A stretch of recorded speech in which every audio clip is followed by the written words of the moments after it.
بعد مرور الزمان وبعد الرحيل فالندم على الفعل هو الإنسان بعد مرور الزمان وبعد الرحيل فالندم على الفعل هو الإنسان بعد مرور الزمان وبعد الرحيل فالندم على الفعل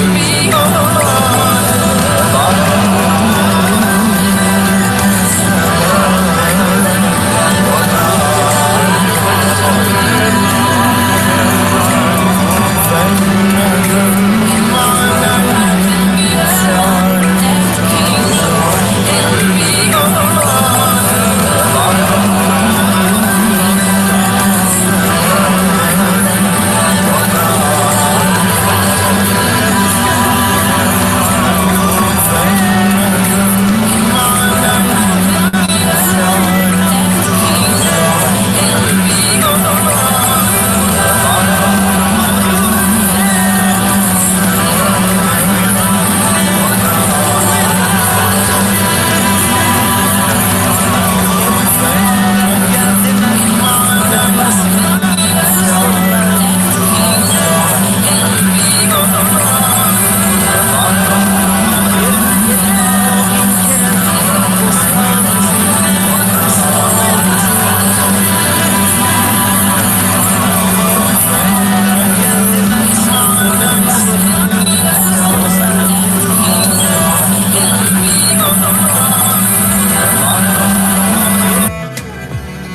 Sen kim o ne dahrdun viranuzi nadam uzi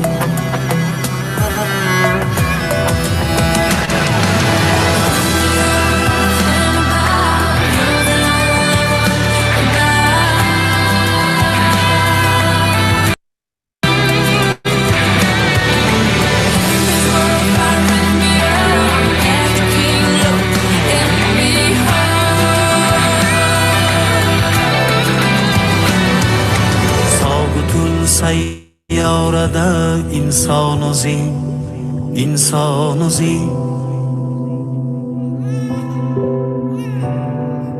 mulki olam ichra bir xoqon o'zing sulton o'zing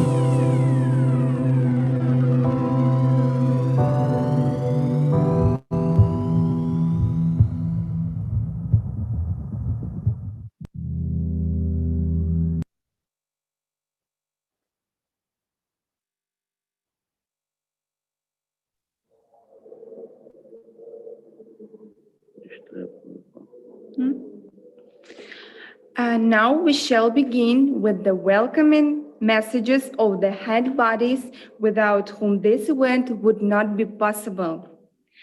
Let me invite first Head of APCTT, Ms. Michiko Inamoto, for the opening address of the regional workshop. Ms. Michiko Inamoto is the head of Asian and Pacific Center for Transfer of Technology APCTT of the United Nations Economic and Social Commission for Asia and the Pacific.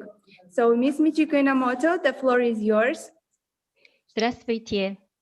His Excellency Mr. Ibrahim Abdurrahmanov, Minister of Innovative Development of Republic of Uzbekistan, Mr. Aziz Aliyev, Consul General of Uzbekistan in Thailand, Permanent Representative of Uzbekistan to UN ESCAP, Mr. Shakhuddin Sharifov, Director of Scientific and Practical Center for the Implementation of Innovative Development, Republic of Uzbekistan, representative of member states, distinguished international speakers, and participants.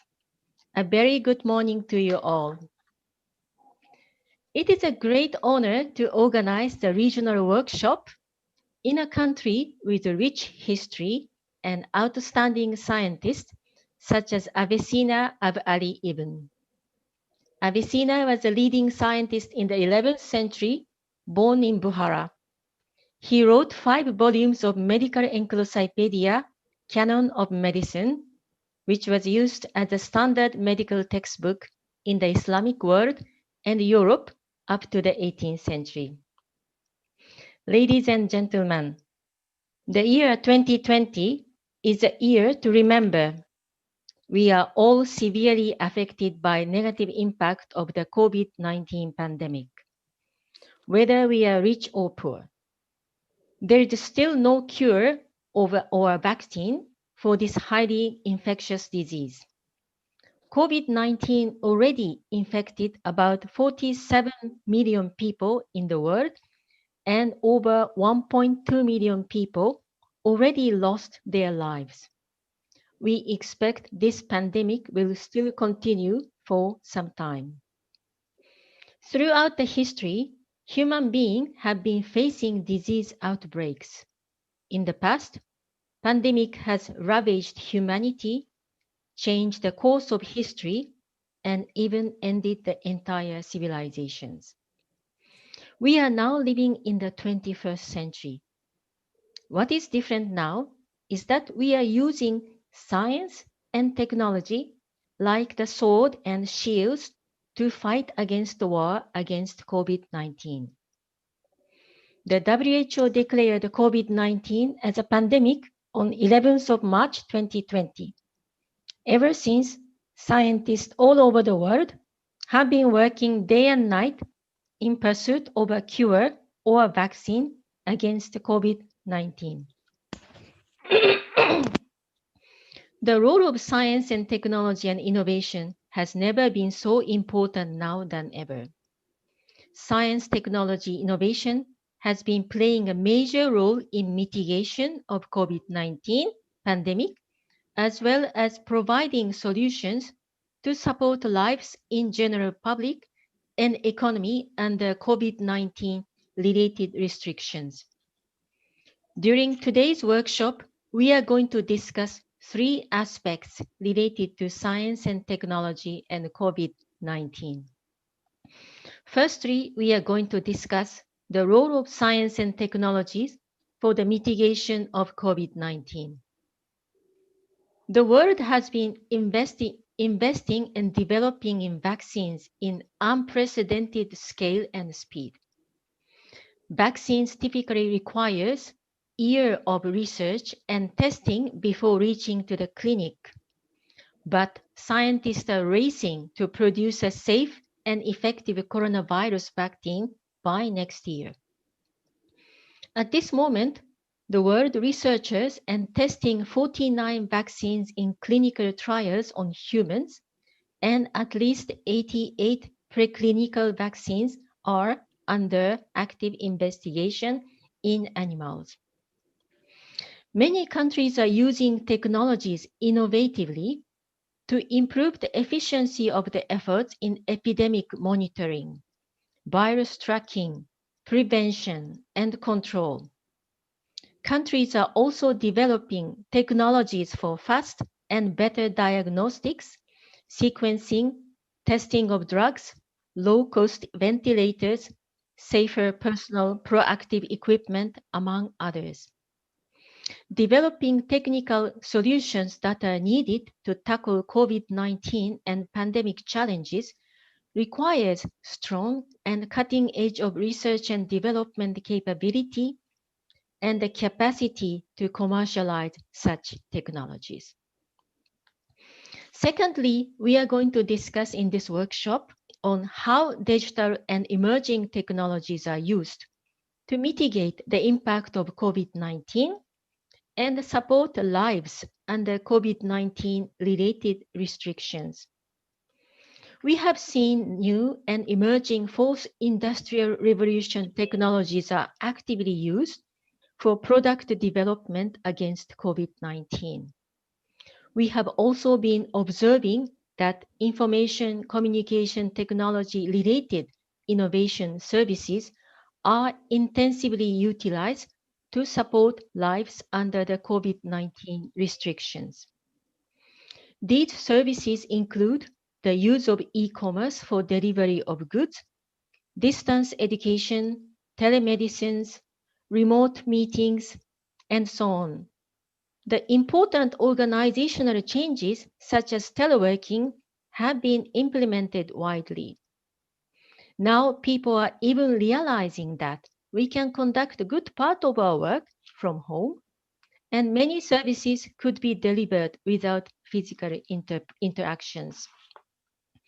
Innovative delivery of services and new working modality may continue even after COVID-19 pandemic, and our life will never be the same. Thirdly, we are going to discuss international cooperation. Strengthening international technology cooperation is important to deal with the challenges of COVID-19. We could implement better solutions through experience sharing and learning from best practices of other countries. We will also discuss opportunities for collaborative research and cross-border technology transfers. COVID-19 imposed enormous challenges to all nations and to all of us, but it made us closer and unite for the common goal to fight against this difficult pandemic. Ladies and gentlemen, Asian and Pacific Center for Transfer of Technology, APCTT, is a regional institute of the United Nations Economic and Social Commission for Asia and Pacific, ESCAP. The institute was established 40 years ago and has a unique role to support the member states to strengthen their national innovation systems and to help creating enabling environment for development and the commercialization of technologies. Our mandate has never been more important than today. APCTT provides capacity building interventions in 3 strategic areas, namely in strengthening member countries' science, technology, and innovation policy, including support to technology-based SMEs and startups, in facilitating cross-border technology transfer, and in providing technology-related information services. Given this background, it is my pleasure to open this regional workshop. I look forward seeing interesting discussions during this workshop and wish you the very best in your deliberations. Thank you very much. Thank you very much, Ms. Michiko Inamoto, for such a warm welcoming address.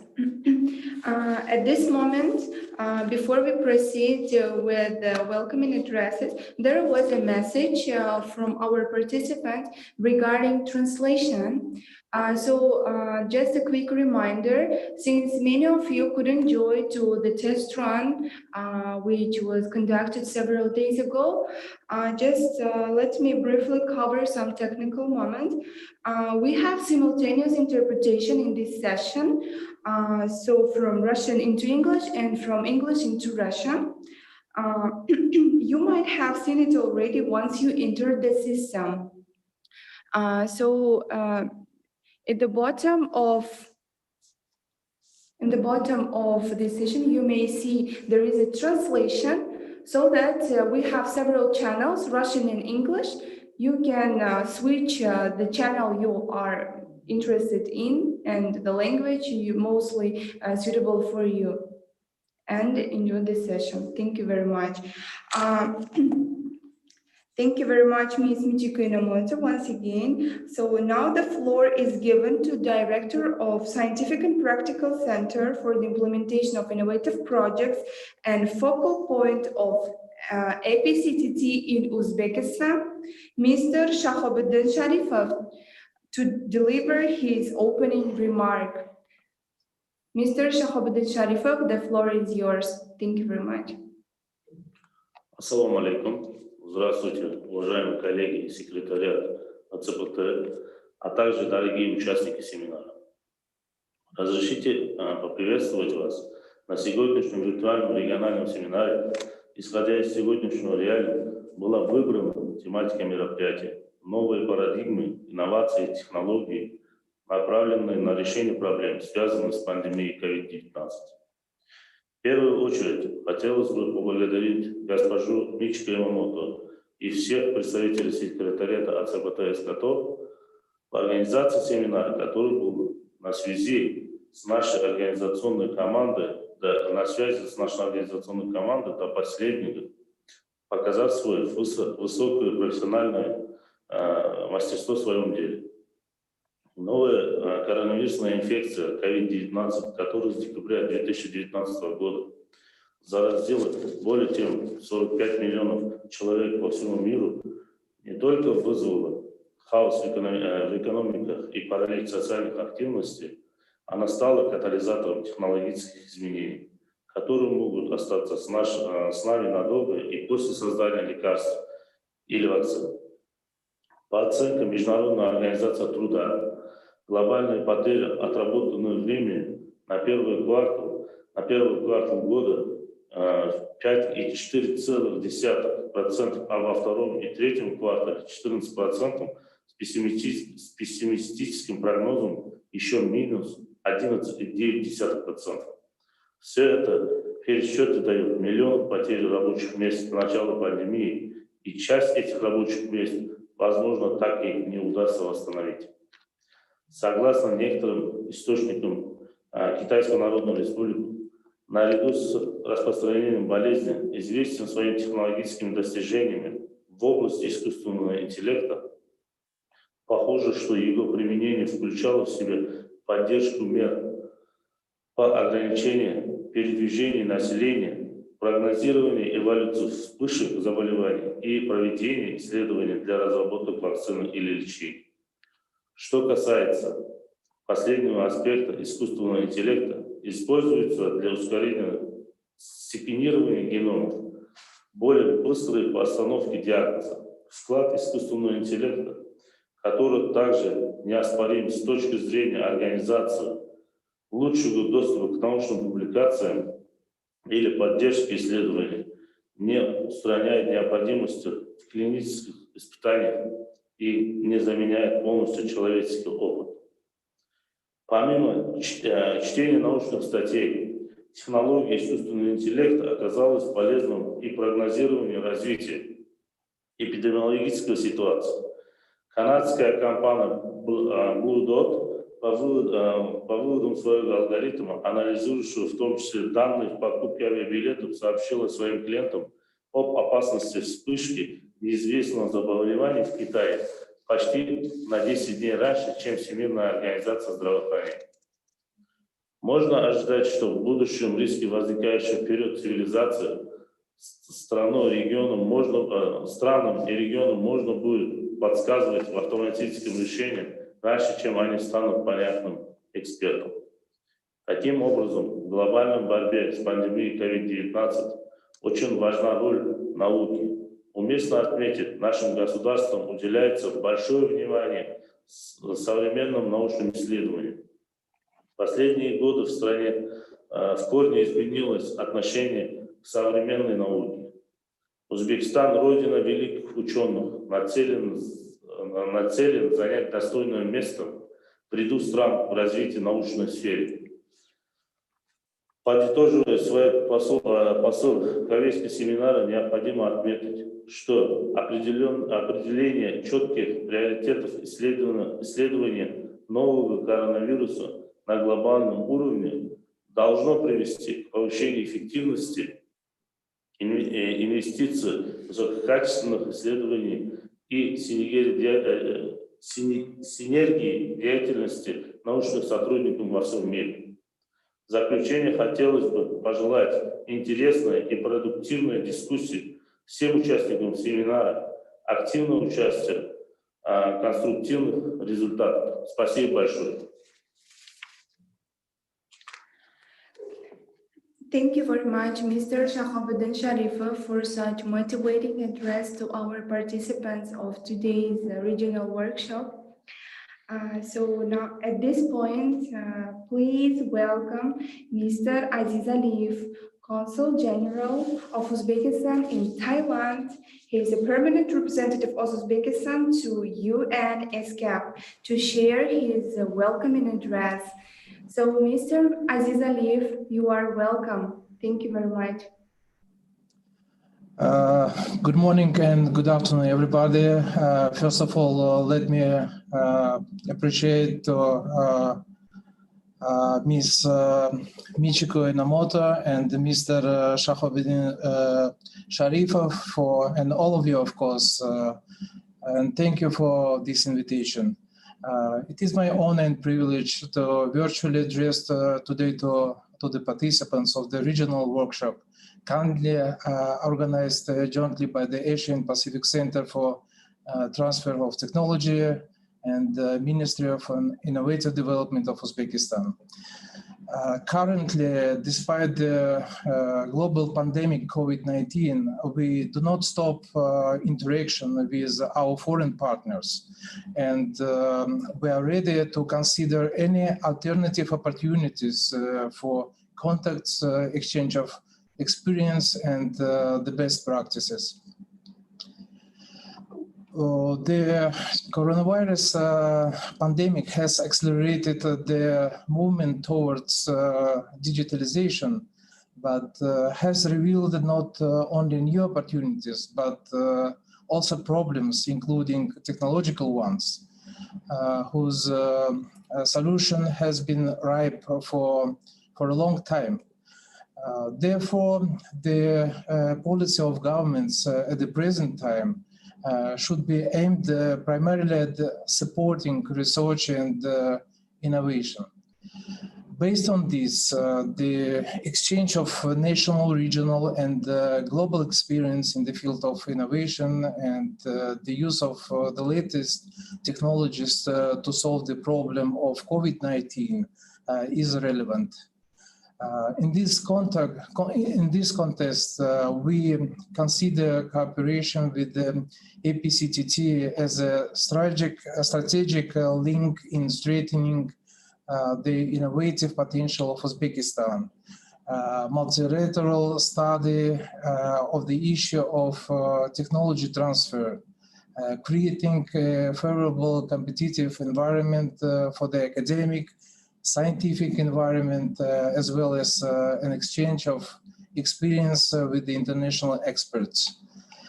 From this point of view, it is very important and honorable for us that we were elected.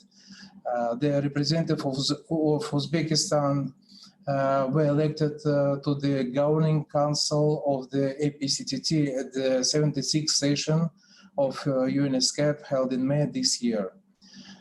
Therefore, for the next 3 years, we will certainly make our feasible contribution to strengthening cooperation with the center and coordinate our common efforts. In turn, we are interested in inclusion of projects of scientists and the young innovators of Uzbekistan in the common APCTT and UNESCAP database. And we are primarily interested in the experience accumulated by APCTT in the implementation of advanced forms of innovations and technologies, as well as programs aimed at effective processing of information, such as field trips to innovation centers, laboratories, companies, and enterprises engaged in advanced technologies. So I am convinced that the active participation of Uzbek specialists in events organized by the countries participating at the APCTT will contribute to the further development and strengthening of the innovative potential of the new and modern Uzbekistan. In conclusion, let me wish you success for today's meeting and in your future activities. I thank you so much.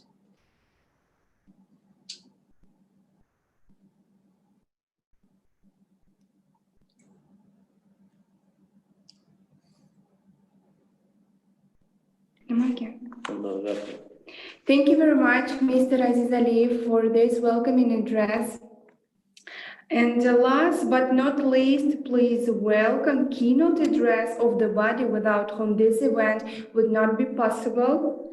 The address of the Minister of Innovative Development, Mr. Ibrahim Abdurrahmanov. Despite the fact that he has a very tough schedule, these days he prepared his pre-recorded video address to our participants. Please welcome him.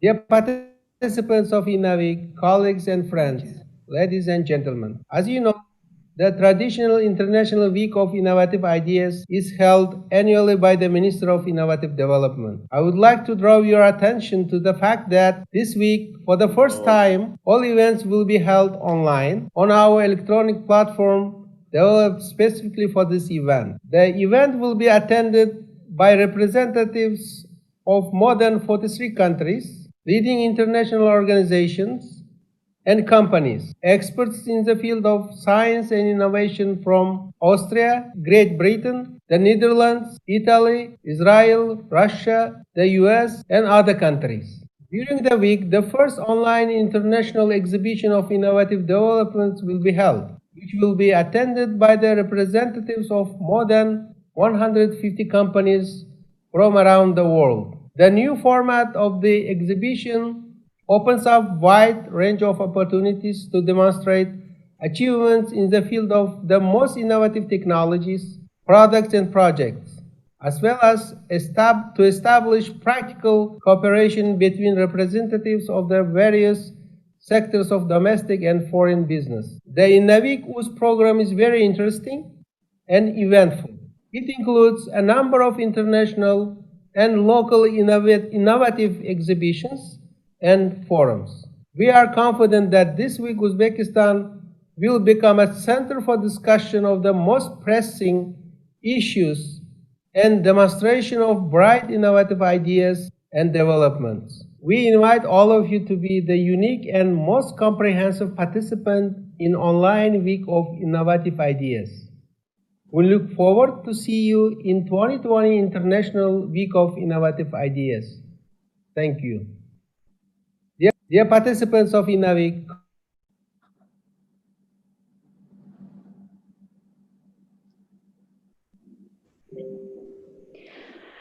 Thank you for this beautiful beginning of the workshop.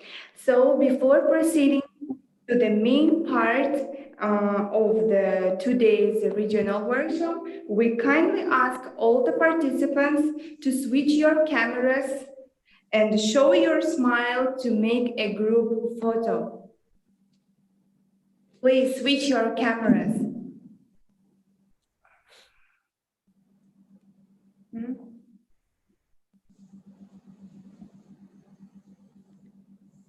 Mr. Murajon will assist us with making a group photo.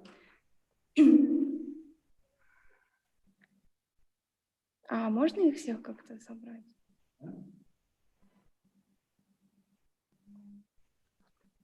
Хамасына мамнака.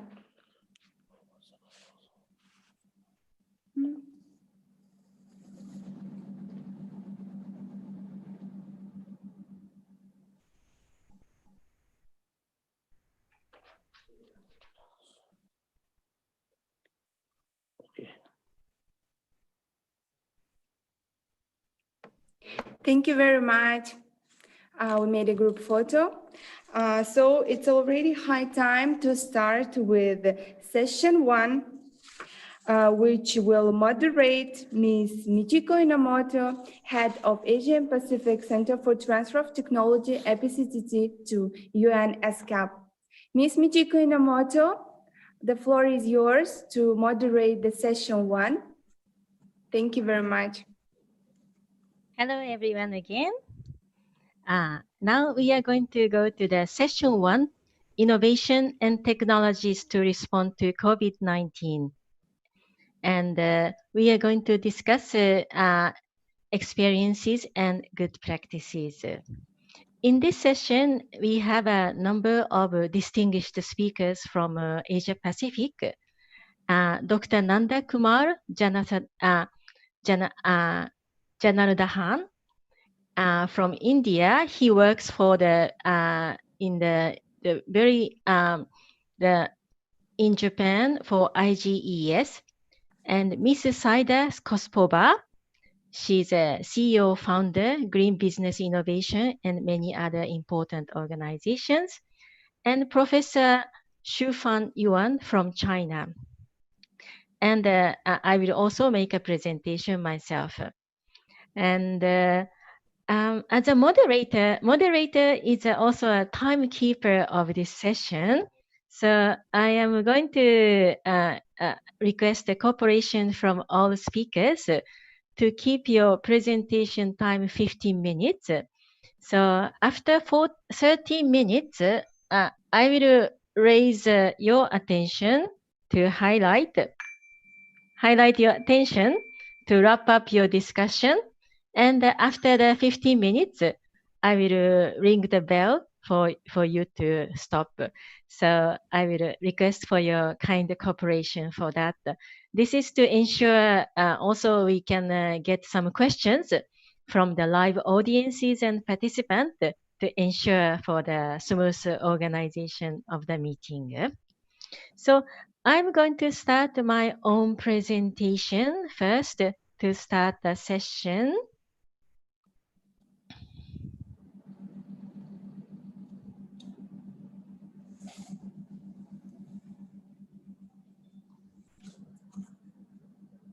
Can everyone see my presentation? Yes. Thank you very much. So I'm going to make a short presentation on the role of new and emerging technologies to address COVID-19 and sustainable development. COVID-19 already infected about 47 million people in the world, and over 1.2 million people already lost their life. This is a great disaster. We expect this pandemic will still continue for some time. The COVID-19 has posed also serious challenges for many countries to achieve sustainable development. And UN has a sustainable development goals.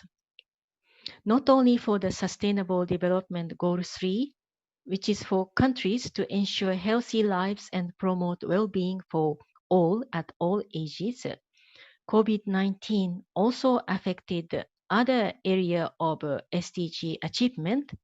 For example, SDG 1, no poverty, SDG 4, quality education, SDG 8, decent work and economic development, SDG 10, reduced inequality, among many others. It is because of the strong negative impacts related to the COVID-19 restrictions on business and economic activities.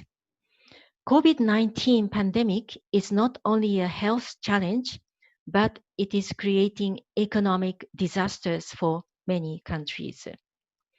Science, technology, and innovation ultimately offer the only solution, like vaccines and treatment, which will allow us to return to the pre-COVID-19 situation. Thus, the role of science, technology, and innovation has never been so important now than ever. Role of science and technology is not only limited in the area of healthcare, such as the prevention, diagnostic, and treatment of the COVID-19. Science and technology, in particular, the digital technologies, are actively supporting as a main infrastructure to continue economic activities. For example, information and communication technology enabled us to continue our regular activities, limiting physical contacts with others. For example, the use of e-commerce, online learning, teleworking have jumped tremendously during the period of COVID-19. Science and technologies, such as the fourth industrial revolution technologies, continue to provide tools to advance and increase efficiency of production, providing new business models, which would also help post-COVID-19 recovery of economy.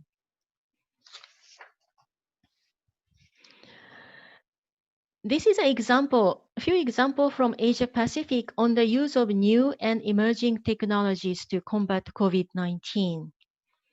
Damo Academy, a research institute of Alibaba, has developed a new artificial intelligence-driven diagnosis system that can detect COVID-19 infections with an accuracy up to 96%. AI-driven tool also uses computerized tomography scans of patients to form a diagnostic, but this is faster and more reliable than human doctors at diagnosis. The tool has already been introduced in Kibosan Hospital in Zhengzhou, Hunan Province, and plans are underway to expand to a further 100 hospitals. In August 2020, the Karnataka government of India announced the launch of AI-driven mobile hospital to treat COVID-19 patients. It has been done in an effort to contain the spread of the virus in the state. Called the Vevra pods, they are mobile capsules that are infused with artificial intelligence to prevent the spread of contagious diseases such as COVID-19, flu, TB, and more. It has been developed by Bengaluru-based design and build firm Vervira in association with Portuguese-based healthcare Internet of Things Innovate Group. With an accommodation capacity up to 9 beds, it will have an antechamber airlock room to provide the same safe area for healthcare professionals. AI company Gero in Singapore has reviewed the existing drugs and found potential coronavirus treatments. The list of drugs has been released to initiate urgent clinical trials and collaborations. Gero is a Singapore-based company that aims to discover new drugs treating complex diseases using the next generation artificial intelligence platform.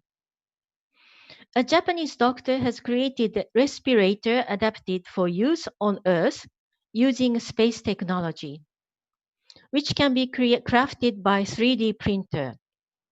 It is revolutionary as it doesn't need electricity to operate. A simple foot pump and air compressor or air and oxygen is sufficient to operate the ventilator. So there are many cases of the innovative technologies has been used to combat the COVID-19 in Asia Pacific as well. So in global emergencies like COVID-19 pandemic, open science policies can remove obstacles to the free flow of research data and ideas, thus accelerate the pace of research, which is critical to combating the disease. It requires careful planning of sharing data, publications, and creating online collaborative platforms. Startup companies and SMEs plays a key role in job creation, innovation, and long-run growth. But the COVID-19 crisis is reducing their creation, challenging their survival, and limiting their growth. While policy interventions to tackle to short-term challenges, such as direct supporting short-term liquidity and availability of funding, however, long-term policies could help limit the detrimental employment and innovation effects of a missing generation of new firms and help accelerate the recovery after COVID-19 pandemic. Digital connectivity and digital skills proved extremely important during COVID-19 pandemic. We all know it. This is a foundation to enable the adoption of broader disruptive technologies. In low-income countries, governments can accelerate targeted interventions in this space. In these interventions can include like infrastructure sharing through independent private sector operators, limited taxation of mobile devices and digital services, and digital connectivity and education institutions. ESCAP ourselves promotes the Asia-Pacific Information Superhighway Initiative together with International Telecommunication Union.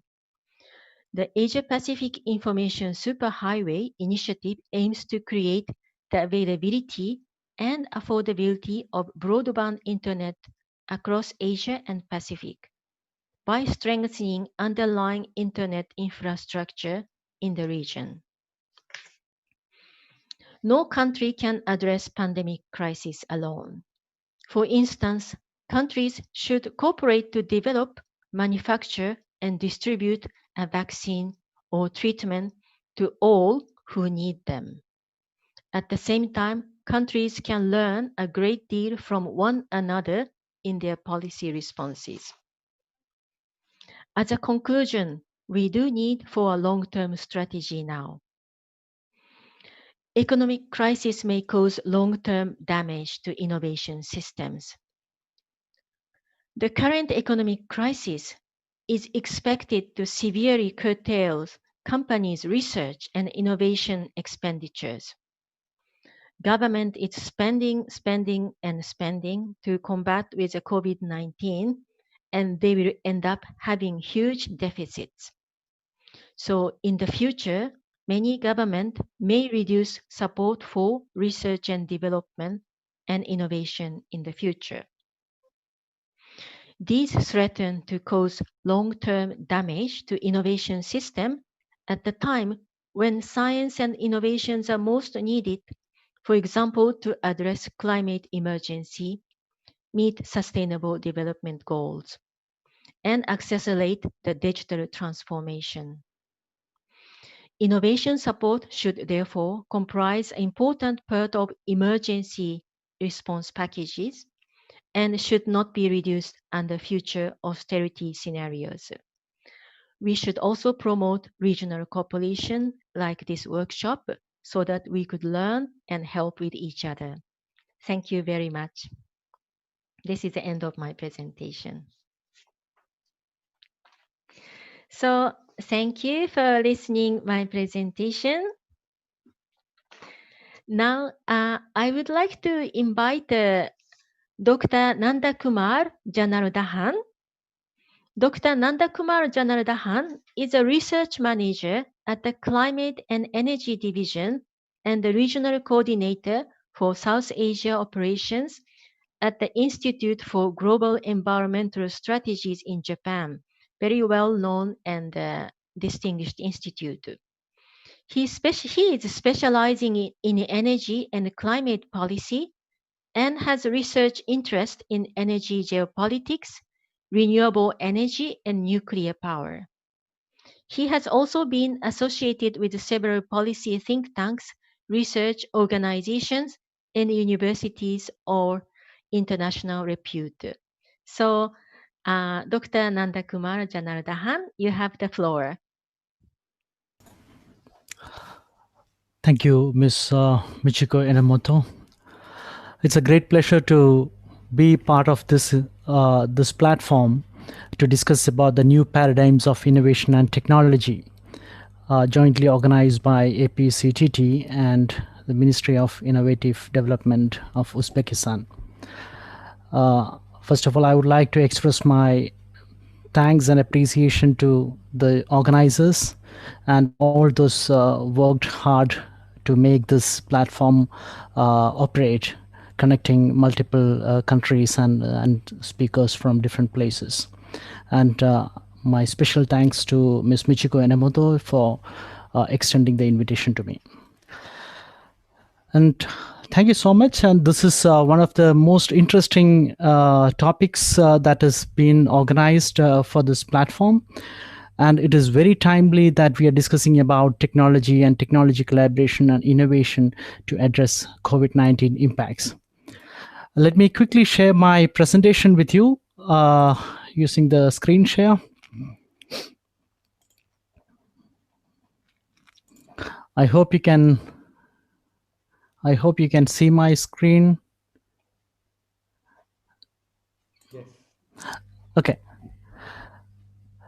I hope you can see my screen. This is so my topic today is about co-innovation. It's a new topic I'm trying to bring in here for discussion. Co-innovation and the international collaboration in innovation towards redesigning economies. As Ms. Michiko mentioned, I am Nandakumar Janardhanan. I represent the Institute for Global Environmental Strategies based in Japan. As part of the agenda of my presentation, I'll be discussing about COVID-19 impacts, recovery strategies, role of technology, and co-innovation. With regard to the impacts of COVID-19, as Ms. Michiko outlined, and also the opening session, all the speakers have mentioned, the COVID-19 has created devastating impacts on humankind. It has tremendously affected health. It has been affecting economy, businesses, industry, and also climate change initiatives. It also affects the social fabric, the way people engage in interaction, the way people's relations are built, friendships, everything is being affected. It has changed the pattern of education. It has also sort of been affecting critically the waste management and many other critical areas that are important in today's world. So in one way, what we see today is the fact that COVID-19 is exposing the soft underbelly of the human-built systems. Be it education, industry, economy, health, everything, you can see that there is a significant impact on all these, and there is a significant level of vulnerability has been existing. So it's really important for us to think about how to fill this gap, how to address this vulnerability. And it's important to understand COVID-19 has been posing an existential threat to humanity. As Ms. Michiko mentioned, we really do not know how long this impact is going to continue, how long, what are actually the, how serious this is going to evolve in the coming future. So we all hope for a positive future. So this discussion brings into the point that we need to think of building back better. A world needs to be equipped to address these challenges and build a sort of an ecosystem that could survive these impacts and also sort of help us change our trajectory from this energy intensive and emission intensive world to a more sustainable pathway. So in order to address this COVID-19 impacts, countries have been adopting mainly three categories of approaches. The first one is in terms of response. Countries are building measures to address the immediate response, which is focused on health impacts. So that has been the primary focus of most of the countries today.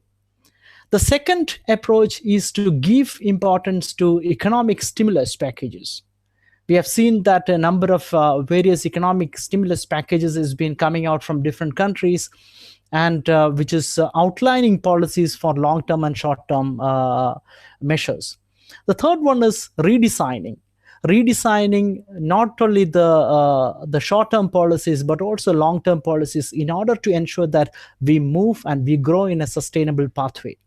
And for all these, technology will play a very critical role in the days and months and years to come. Now, this is one of the important points I want to mention here, that technology and technology transfer is not a new term for us. There are institutions, there are multilateral institutions, there are organizations that have been doing this noble work of providing, facilitating technology transfer, and also sort of disseminating the knowledge of advanced technology. I'm sure that APCTT has been doing a great job in this field, and it is one of the most recognized institution in facilitating technology transfer. Now, one of the main questions about technology transfer, the traditional approaches of technology transfer, is that we often note that technology is not transferred free. There is a cost attached to it. And this cost has been some sort of, to a great level, it has been inhibiting a wider technology or efficient technology transfer. Ms. Enomoto mentioned about open science. And it's a very important point, how to ensure that the knowledge which is generated from in one place also sort of shared to many other places to ensure that the technology spreads much faster. So it is important to think of an alternative method for technology transfer to ensure that the current and the future challenges humanity faces will be addressed effectively. And in this context, I like to actually discuss about co-innovation. Co-innovation also is important because the affordability factors of technology transfer and also adaptability factors. For example, any technology coming from a foreign country to a developing country would witness affordability issues because of the high cost, adaptability issues because the suitability of that technology in the local conditions. So here I would like to discuss about co-innovation. Co-innovation is a collaborative and iterative approach to innovate, manufacture, and scale up technologies. Co-innovation as a concept has been existing for long. It has been used in IT sector and various other sectors, but in terms of technology development, this is a relatively newer approach. So co-innovation is it offers multiple benefits in comparison to business as usual or a traditional technology transfer scenario, where a traditional technology transfer usually what happens is that the ownership of the technology and the supply of the technology, the funding of this technology development and key human resources all are sort of focused in the source country, which is a technology supplying country. While in terms of co-innovation, we talk about a model that is where the source country as well as the recipient country engage together from innovation to product marketing, so that both of the stakeholders will have a great stake in the product development and can also sort of have many advantages. So the approach is collaborative approach in terms of ideation to product development and marketing. And approach is also sort of local knowledge driven rather than the source country knowledge driven. And the approach is also to generate a technology develop a technology that is cost effective. The focus areas of this research is this topic is sort of low carbon technologies. Technology transfer, this can be applied to anywhere, but for limiting this current interest, so we are looking at actually like what kind of technology transfer can happen in the low carbon technology domain.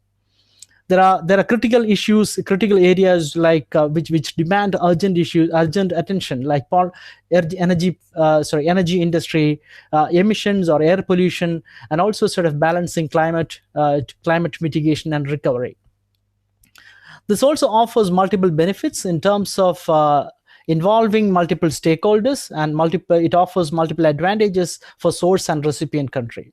So this is one of the models which I would like to show here, how the co-innovation operates. It has got three critical sections or critical segments. The first is about collaboration, where the source country and the recipient country builds a collaboration, agrees to move forward. And in the co-innovation, the second phase has got multiple stages, which is called co-design and co-development, co-production, and co-monitoring and evaluation and scaling up. So there's an opportunity for the source country as well as the recipient country collaborating and pooling in their resources and local knowledge to develop something newer. So the advantage for the source countries are that the source partner will get a wider market for their products. They are able to scale up for other markets, not only the target country, but other developing countries. And in terms of the recipient partner actually get employment generation opportunity, and also they're able to scale up this technology to other countries. There is a common advantage for both of them in case if they're looking for sharing carbon credits. So that is definitely a different discussion, but I would just like to highlight that there is a possibility of sharing carbon credits for these two partners. While coming to the last slide, I would like to mention that it is critical in redesigning the economies in this COVID period. There's a demand for there's a demand for technology. There's an extreme demand for technology rather. And these clean technology demand in developing countries can be one of the basis for promoting co-innovation. Developed country partners and developing country partners can come together to develop technologies that are critical for host countries. And this is especially important because smaller developing countries are nowadays giving more importance to self-sufficiency and strengthening local economies. And there's also a demand for newer technologies that can support economic recovery in expanding quickly. So co-innovation can be of sort of great importance in all these areas. This is a newer concept, as I mentioned, so it is sort of the debates are slowly developing on this. So I would like to mention few key policy areas that require immediate attention. One is there needs to be an institutional development for co-innovation. There needs to be thinking about intellectual property regime about this, and also to get participation of private sector. We need to think of how to incentivize private sector. So I'm seeing great potential of institution like APCTT in collaborating with these initiatives, or in sharing the leadership, in sharing their knowledge and leadership in these sort of initiatives. So with this, I would like to thank my short presentation. Once again, I thank all the organizers and Ms. Michiko Enomoto for giving me this opportunity. Thank you so much. Thank you, Dr. Janardahan. It was very inspiring, and I have learned a lot. I have some questions to you, but I will leave it at the end of this session. And thank you for respecting the time limitation. Appreciate it. Now, I would like to invite Mrs. Saida Yuspova. She's a CEO and founder at the Green Business Innovation and co-founder of Tech for Impact NGO, and also a Technovation Regional Ambassador in Uzbekistan. Very impressive and very important person in science and technology field, and very dynamic entrepreneur. So I would like to invite Ms. Saida Yusupova. You have the floor. Good day, dear participants. Thank you for the introduction. It's a great pleasure to participate at this kind of event today. Thank you again to the organizers of this event. Let me share my presentation.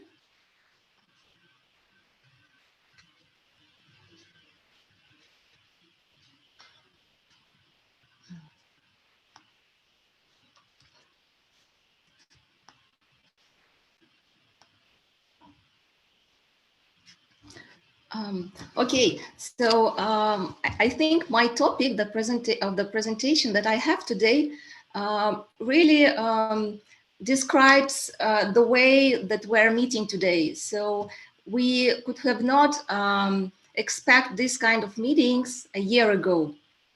So I'd like to speak as an entrepreneur and as a practitioner in the sector of tech innovations in Uzbekistan. and share my observations of the last year challenges as well as developments in the tech and digital sector in Uzbekistan. Let me briefly introduce myself. I do work in the sector of innovations for last 5 years. We do programs in the green technology sector, women in tech sectors, as well as we are happy to work with many innovation agencies in Uzbekistan, like Ministry of Innovation, Center for Advanced Technologies. So if we come to the topic of the conference today and ask ourselves, is COVID-19, is it a new real? So we have to respond that yes, it is. And digital technologies, they play a really critical role today, while social distancing is so important. So in Uzbekistan, there are a lot of movements and developments in terms of the digitalization of the economy. And there were a lot of attempts and many programs before as well. But if we talk about the tectonic shift, is it happening or did it happen? So my point of view that it really happened this year. So we were all forced into into digital projects. So, and very simple example like Telegram. So it's part of our life. It was before, but now it's everywhere. It's in business, it's in education, it's in healthcare, so it's in communication. So you may know that Telegram, Uzbekistan is one of the 3 countries in the world where Telegram is widely spread, and many actually services are tested in Uzbekistan for this resource. So if we talk about innovations in Uzbekistan, I have to explain that we live in a very traditional society. So innovations, they come into our life, but very gradually, because we really need to test, we really need to consult with our friends and colleagues what is more helpful and in our work. So, but once it's there, it really stays. So it stays for long. We can see that this year the communication culture has changed, and it's very important for our people, our communities, to communicate and sustain the family links. So it was not easy, but somehow now we feel that technologies can really help us, and we can meet even online and really cheer us up, as a family, as a community, as business people. So coverage of users has expanded. So the age range it's became larger. So I can talk about my mom, who's 73 years old, and she's active user of Telegram and other technological platforms today because she's a teacher. And the same is with our young kid, my daughter, who is in the kindergarten, 3 years old, and she's very active in using all the tools. So really, people became more susceptible to IT projects, and society and communities are ready to have more and more, and really are using them actively. So the world has changed. We have more technological solutions. More the same is with Uzbekistan. So I really want to acknowledge the heroes of the fight against COVID-19. For sure, doctors, scientists, they play critical roles. And thank you for all people present here who are very close to the scientific world. People who provide services to the public, of course, it's businesses, it's government agencies, it's NGOs, but we can say that IT technologies, they do have the same burden. So they are the ones who are decreasing the social tension and playing a critical role in our country today. We have to admit that the last year in Uzbekistan, a lot of changes can be observed in many sectors. But I would like to mention three main ones that I observe.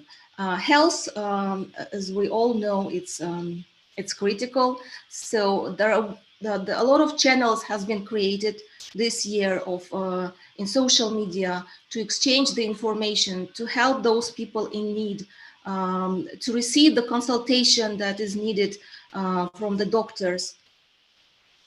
Education sector, obviously, it's very important sector for Uzbekistan because our population is very young, and it's critical to keep up, the kids in school and continue their education. So the online education that was introduced in Uzbekistan was very fast. It was first in the testing mode, but now we can say that we have moved to the online education, and our kids are receiving and they are engaged into education fully. So vulnerable population and volunteerism, we can observe this in our everyday lives. So since the last month, especially in summer, when it was critical, we could see the rise of a number of initiatives, groups, NGOs, volunteers to really help those people in need. And I'm sure this has reduced again the social tension, and this was a great support to government efforts that were also tremendous in Uzbekistan. If we talk about the niche of for digital development further in Uzbekistan, that was actually that has started this year. So we can talk about telemedicine for sure in the health sector. So it has very promising opportunities, consultations and diagnostics, including using artificial intelligence. And of course, for some regions in Uzbekistan, first of all, and it would be really important to move further in monitoring of the health of the people and provide distance support.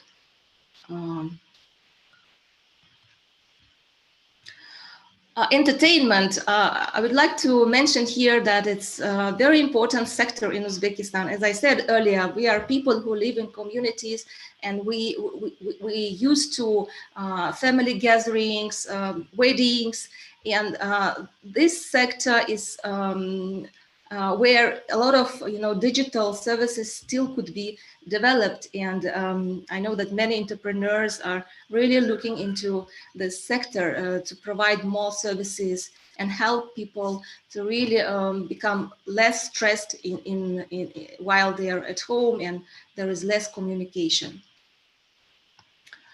When we talk about business sectors, so e-commerce in Uzbekistan has really developed fast. Last year, delivery services, first of all, food and grocery delivery services, they developed very fast. At some point, it was even not easy for the companies like Lebazar, Korzinka, and others to really have the whole to support and help all people who were in need of their help. So this really burst the rest of other services in this sector. Restaurant business, it was also in very difficult position, and many business people, they changed their business models. And I can say that some of my colleagues with whom we communicate, they say that they would never find the new model unless this crisis happened, and they are not going to change back. And in other sectors, digital components, they are growing, and business people, they are looking at digital IT components as an opportunity, not as a byproduct as it was before. I would like to mention some of our programs that I really proud of, and we do them in partnership with government partners, with business partners in Uzbekistan. First program is Technovation. It's a global program, and we have this program in Uzbekistan for the last 4 years. It's development of tech and IT skills of girls, and this year the format moved to online, but we have to admit that the activities have doubled because the demand has increased for this kind of online trainings. Climate Launchpad, it's a global clean tech startup acceleration program that we have it in Uzbekistan. And I'm happy that this year, because of some changes and difficulties with online format, we did it, and we gained very good partners.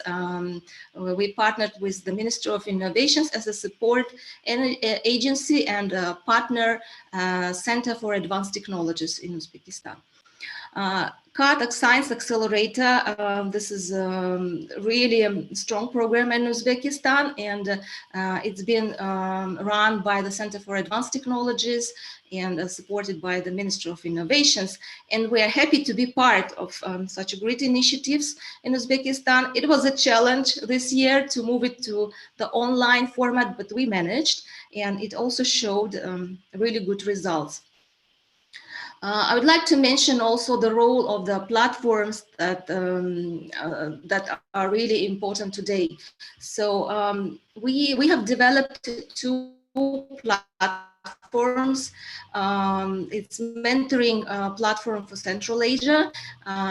So it's been introduced this year because we see that the demand, so it was good for us that we started development of this program earlier, and this year it was a very right way to use it and support the programs that we have. And also a startup acceleration platform that is working for the last 2 years in Uzbekistan and supporting various startup competitions, programs in Uzbekistan, including CAT Science Accelerator. I have to mention challenges that we face, and we need to work on them further, of course. Access to internet, and this is not a secret, for in the regions, we need to really improve access to internet in many remote areas. Access to gadgets. This was one of the challenges for many of our programs, because not all families can afford, the needed number of gadgets, and very often girls, they are the last who benefit, from these opportunities.